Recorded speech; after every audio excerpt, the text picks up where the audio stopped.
El otro día escuché a alguien comentar o decir que el entrenamiento debería de basarse en la evidencia científica, porque si no, sería un entrenamiento del cual andáramos como pollo sin cabeza. O sea, si no te basabas en la evidencia científica, no ibas a conseguir los resultados que esperabas conseguir.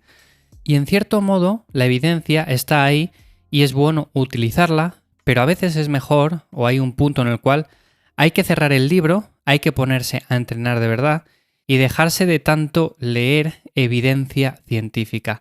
Y de esto precisamente quiero hablar hoy, porque yo no sé en qué basáis vuestros entrenamientos, pero yo, por ejemplo, desde que comencé a entrenar hasta hoy en día, los he basado en cosas muy diferentes. Bueno, muy diferentes, no tan diferentes, pero sí que es cierto que a lo largo del tiempo, dependiendo de la experiencia que iba adquiriendo, pues me basaba en una cosa o en otra.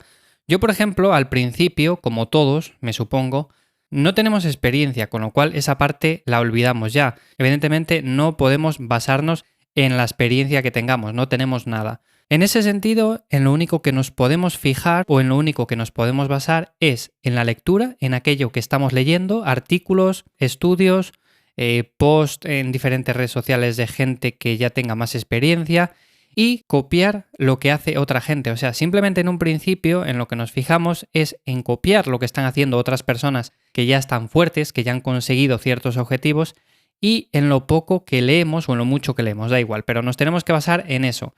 No queda otra. Lo que pasa que luego, según va pasando el tiempo, según va pasando los años, nos basamos ya en la poca experiencia que vamos cogiendo. O sea, una vez ya tenemos un poco de experiencia, ya nos podemos ir basando también en esa experiencia y en lo que vamos leyendo. Esto es muy importante, sobre todo porque al principio de esa fase inicial en la cual no teníamos absolutamente nada de experiencia, no sabíamos ni siquiera lo que se siente al levantar una pesa, no sabemos lo que se siente al tener agujetas, al recuperarse de los entrenamientos, al hacernos más fuerte. Bueno, pues poco a poco, como vamos cogiendo esa experiencia, ya quieras que no, eso ya lo tenemos en cuenta. Y luego, con el paso del tiempo, es cierto que la lectura también va cogiendo más importancia. Ya vamos leyendo más cosas, ya vamos asimilando más información, ya todo no nos suena tan a chino y en ese sentido los entrenamientos deberían de ser mejores. En un principio, ya he comentado varias veces que los entrenamientos cuando somos novatos son muy gratificantes en el sentido de que obtenemos resultados, obtenemos ganancias de forma muy rápida y esto, quieras que no, es de agradecer.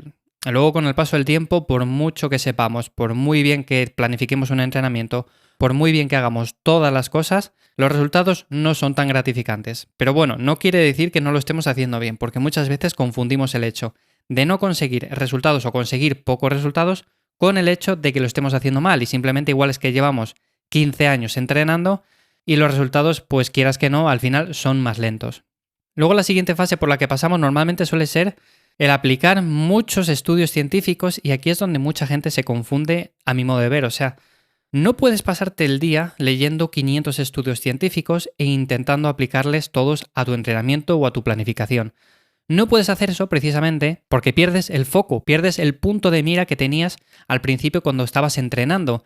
Muchas veces, cuando estamos leyendo un artículo, decimos, vale, pues esto en concreto es cierto que lo podría aplicar de mejor forma al entrenamiento que estoy haciendo hoy en día. Vale, bueno, pues ya está, aplícalo y ponte a entrenar. Pero ponte a entrenar ya, o sea, no pases al siguiente artículo y no te quedes leyendo un artículo después de otro porque posiblemente al final se pasen las horas, se pasen los días y no estés entrenando.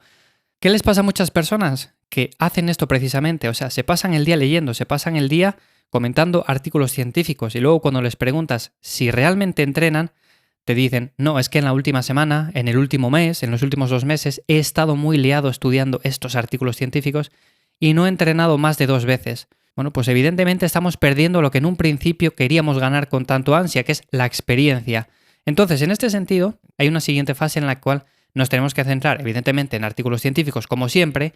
La evidencia está ahí, los artículos que van saliendo son importantes, pero yo, bajo mi punto de vista, me basaría cada vez más y más en la experiencia. Y llegaríamos a un punto final en el cual es cierto que los artículos les vamos teniendo en cuenta, Cada vez va saliendo más evidencia, cada vez va saliendo estudios nuevos, pero al final te tienes que basar muchísimo, muchísimo, muchísimo en tu propia experiencia con todo. Al final, con todo esto que he dicho anteriormente, ¿qué quiero decir con esto? Bueno, pues que yo baso mis entrenamientos básicamente, se podría decir que en un 95% en la experiencia que yo tengo entrenando. Al principio, cuando empezábamos a entrenar, hacíamos un ejercicio en concreto, igual un estudio te decía, este ejercicio es el mejor para trabajar, por ejemplo, el bíceps. Y tú te pones a hacer ese ejercicio y notas que te sientes incómodo, que te molesta, por ejemplo, la articulación de la muñeca, que te molesta el codo, que no se adapta del todo a ti, lo que sea. Pues evidentemente tienes que cambiarlo. Me da igual lo que diga ese artículo, me da exactamente igual. Si no se adapta a ti, no puedes hacer ese ejercicio, o le vas a hacer y te vas a lesionar, o no vas a conseguir los resultados que ese estudio está diciendo. Por lo tanto, poco a poco vas cogiendo experiencia, vas cogiendo un poco más de bagaje. Y de esta forma, bueno, pues vas haciendo un entrenamiento o planificando una rutina de entrenamiento que se adapta más a ti. Y por eso quería lanzar esta pregunta hoy. ¿En qué basáis vuestros entrenamientos? Yo, por ejemplo, como digo, el 95% se basa principalmente en eso, en la experiencia que he ido adquiriendo a lo largo de los años, evidentemente. Poco a poco he ido adquiriendo conocimiento, pero luego los estudios que van saliendo es al final darle vueltas a las mismas cosas. O sea, es rizar quizás demasiado el rizo para conseguir muy poco en comparación con lo que podríamos conseguir si el tiempo que invertimos en pasar leyendo al día 2 horas de artículos, pues le pasamos optimizando ya bien sea la alimentación, ya bien sea el entrenamiento o todo eso. Más que nada lo digo porque es cierto que muchas veces tenemos descuidadas las bases, tenemos descuidadas tanto el entrenamiento como tenemos descuidada la alimentación o simplemente el descanso, no estamos consiguiendo todo lo que podríamos conseguir y nos fijamos en que quizás un suplemento que ha salido un nuevo artículo, bueno, pues nos puede dar un 2% de ganancia extra. Pues hombre, si estamos descuidando lo que son las bases, de una forma u otra estamos perdiendo el foco de lo realmente importante. Y bajo mi punto de vista, es realmente en lo que hay que centrarse. Entonces, simplemente quería comentar esto hoy. Déjame en los comentarios tú en qué basas tus entrenamientos. Simplemente, como digo, a mí me gusta basarlos mucho en mi experiencia. Por supuesto, la lectura es importante. Por supuesto, los nuevos artículos que van saliendo hay que leerles, hay que saber de qué van. Y habrá que aplicarles o no, dependiendo de nuestra experiencia con ciertas cosas. Así que, como digo, déjamelo en los comentarios en iVoox o en ivyamazares.com, también en redes sociales, que por cierto, últimamente estoy haciendo algún preguntas y respuestas, así que si no me sigues por ahí, bueno, pues te espero por ahí para que me hagas tu pregunta. Y sin más, nos escuchamos mañana. Que paséis buen día, chao.